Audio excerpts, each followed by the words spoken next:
আজকে আমরা খুবই সুন্দর একটা জায়গায় যাব। জায়গাটার নাম হলো কেশরিতা। বেলাইবিল নামে সবাই চিনে। ওখানে অনেক বছর পুরনো একটা বটগাছ আছে, প্রায় কয়েকশো বছর পুরনো বটগাছ। সেই বটগাছটা দেখতে যাব আমি, আমার বন্ধু জুয়েল। সেই উদ্দেশ্যে রওনা দিয়েছি। যাত্রাপথে খুবই সুন্দর পরিবেশ দেখা যাচ্ছে, গ্রাম্য পরিবেশ, মনোরম পরিবেশ, যেদিকে তাকায় শুধু সবুজ আর সবুজ।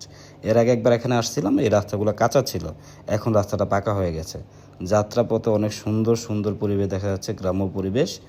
দেখতে দেখতে আমরা সেই পুরনো বটগাছে এখানে চলে আসি, যেটা কেশরিতা বললাম, এই জায়গায় চলে আসছি। এই বটগাছটা প্রায় 400 থেকে 500 বছর পুরনো। এখানে এলাকার মানুষকে জিজ্ঞেস করে জানা গেছে যে এটা অনেক বছর পুরনো, প্রায় 500 বছর পুরনো হবে। এই বটগাছকে দেখতে অনেক মানুষ আছে, ঢাকার কাছ থেকে আসে, গাজীপুরে অনেক মানুষ আসে, কারণ এটা গাজীপুরে অনেক মানুষ আসে, ঢাকা যারা আছে উত্তরা কাছাকাছি মানুষ অনেক আসে এখানে দেখতে। এই বটগাছকে কেন্দ্র করে অনেক মানুষের জীবিকা নির্বাহ হচ্ছে, তারা দোকানপাট দিচ্ছে, বেচাকেনা করেন, এর মাধ্যমে তাদের জীবিকা নির্বাহ হয়। এই বটগাছের পাশাপাশি ছোটো ছোটো কিছু বটগাছ আছে, সামনে দেখাবো।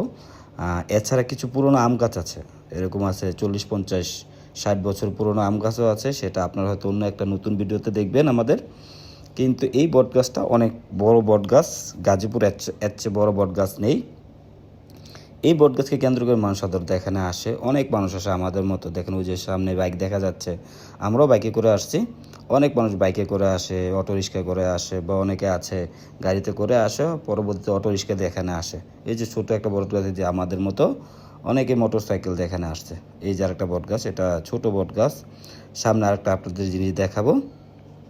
এটা সাধারণত হিন্দুদের শ্মশান বলা হয়। যদি হিন্দু ধর্মাবলম্বী মানুষ যদি মারা যায়, তাদেরকে ওখানে পোড়ানো হয়। ওই যে সামনে একটা শ্মশান আছে, সেই শ্মশানটা আপনাদের দেখাবো।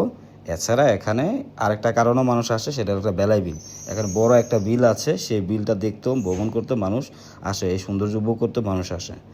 এখানে মানুষ এসে যদি চা নাস্তা করতে চায়, বা গেস্ট হাউসে বলতে একটা গেস্ট হাউস আছে একদিন থাকার জন্য, যদি একদিন থেকেই সৌন্দর্য উপভোগ করতে চান, আপনি সৌন্দর্য উপভোগ করতে পারবেন। এখানে বেলায় বিল আছে, এই যে বট গাছ আছে। গাজীপুরে অন্যান্য আশেপাশে অনেক সুন্দর জায়গা আছে, মানুষ এখানে দেখতে আসে।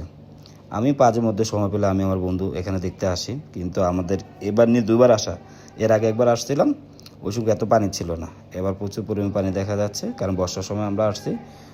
চারপাশটা অনেক সুন্দর। ওই যে নৌকা দেখা যাচ্ছে, এই নৌকা করে, ট্রলার আছে, ট্রলার করে মানুষ এই বেলায় বিলের সৌন্দর্য উপভোগ করে। আমরাও নৌকাতে বা ট্রলারে উঠছি। এই ভিডিও আপনি হয়তো পরবর্তী ভিডিওতে দেখতে পারবেন। সবাই ভালো থাকবেন। আল্লাহ হাফেজ। আমার জন্য দোয়া করুন।